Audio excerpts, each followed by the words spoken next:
Assalamualaikum warahmatullahi wabarakatuh. Perkenalkan, kami dari kelompok 3, saya Salsa Dwi Putri.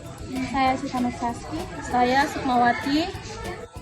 Program Studi Pendidikan Guru Sekolah Dasar Semester 6 UT Daerah Kendari. Pada kesempatan kali ini, kami akan menyampaikan video praktikum jenis percobaan bimbingan sebagai bagian dari tugas perkuliahan. Modul 3, Makanan, kegiatan praktikum 1, jenis zat dalam makanan.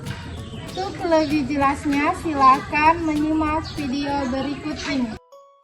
Makanan merupakan bahan yang umumnya berasal dari tumbuhan dan hewan yang dikonsumsi oleh makhluk hidup untuk memperoleh energi dan berbagai zat gizi yang dibutuhkan tubuh. Makanan memiliki peran yang sangat penting dalam menjaga kelangsungan hidup karena kandungan nutrisi di dalamnya digunakan untuk mendukung pertumbuhan dan perkembangan tubuh. Selain itu, makanan juga berfungsi untuk memperbaiki dan mengganti jaringan tubuh yang rusak sehingga tubuh tetap sehat dan dapat bekerja dengan baik. Tidak hanya itu, makanan menjadi sumber energi utama yang memungkinkan kita melakukan berbagai aktivitas sehari-hari seperti belajar, bermain, bekerja, dan berolahraga. Zat gizi yang terkandung dalam makanan juga membantu mengatur proses metabolisme tubuh serta menjaga keseimbangan air, mineral, dan cairan tubuh. Oleh karena itu, mengkonsumsi makanan yang bergizi dan seimbang sangat penting agar tubuh tetap sehat, kuat, dan mampu menjalankan fungsinya secara optimal.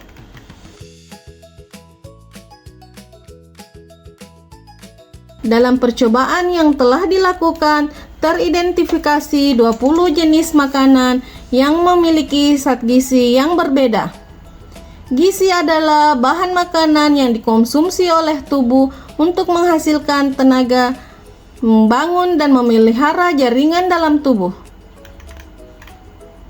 Zat gizi yang diperlukan tubuh terdiri dari karbohidrat, protein, lemak, vitamin, mineral, dan air.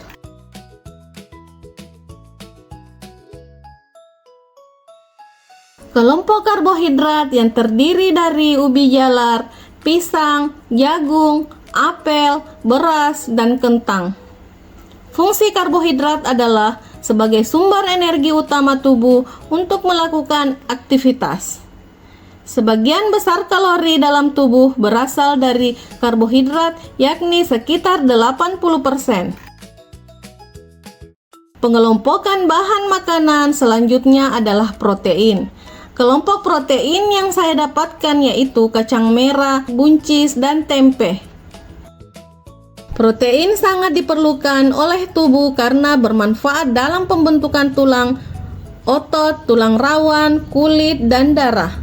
Selain itu, juga dapat membangun, memperkuat, dan memperbaiki atau mengganti jaringan tubuh. Pengelompokan makanan yang selanjutnya adalah lemak. Pada bahan makanan yang saya kelompokkan dan termasuk kelompok lemak adalah kemiri, margarin, dan minyak. Lemak berfungsi membantu proses penyerapan sejumlah vitamin dan sumber energi bagi tubuh. Lemak juga membantu menjaga kesehatan kulit dan rambut. Lemak memiliki fungsi sebagai isolator bagi tubuh. Keberadaan lemak bisa membuat tubuh menjadi hangat. Kelompok bahan makanan yang terakhir saya kelompokkan adalah vitamin. Dari bahan makanan yang dikelompokkan, kelompok vitamin ada mentimun, buncis, buah naga, apel, semangka, nanas, tomat, dan pepaya. Fungsi vitamin secara garis besar adalah untuk mengatur metabolisme, mencegah penyakit kronis, dan untuk memelihara nafsu makan.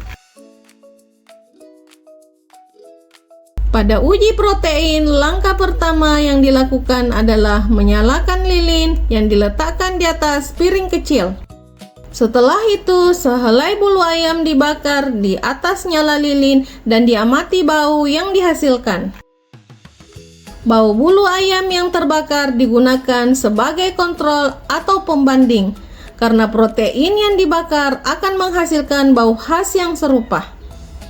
Setelah mengetahui bau pembanding tersebut, setiap bahan makanan yang akan diuji, yaitu tahu, tempe, ikan, kuning telur, biskuit, margarin, gula pasir, tepung terigu, dan daun bayam, dijepit satu persatu lalu dibakar di atas nyala lilin. Selanjutnya, amati bau yang dihasilkan dari setiap bahan makanan yang dibakar. Bahan makanan yang menghasilkan bau mirip dengan bulu ayam terbakar menunjukkan adanya kandungan protein. Semua hasil pengamatan dicatat dengan teliti. Kemudian dibuat kesimpulan mengenai bahan-bahan makanan yang mengandung protein berdasarkan uji pembakaran tersebut. Dengan percobaan ini, kita dapat mengetahui bahwa protein dapat dikenali melalui bau khas yang muncul saat bahan makanan dibakar. Berdasarkan hasil pengamatan yang ketiga, uji zat makanan dapat disimpulkan bahwa bahan makanan yang mengalami perubahan warna menjadi biru kehitaman, ungu kehitaman, atau hitam setelah ditetesi betadin mengandung karbohidrat. Bahan makanan yang menunjukkan hasil tersebut antara lain nasi putih, biskuit, dan tepung terigu. Sebaliknya, bahan makanan yang tidak mengalami perubahan warna seperti daun bayam, tahu putih, tempe, gula pasir, putih telur, dan margarin dinyatakan tidak mengandung karbohidrat. Pada uji lemak, bahan makanan yang meninggalkan noda transparan seperti minyak pada kertas coklat terbukti mengandung lemak.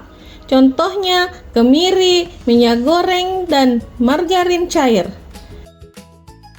Sementara itu, bahan seperti air putih, tempe, tahu putih tidak meninggalkan noda minyak sehingga dinyatakan tidak mengandung lemak.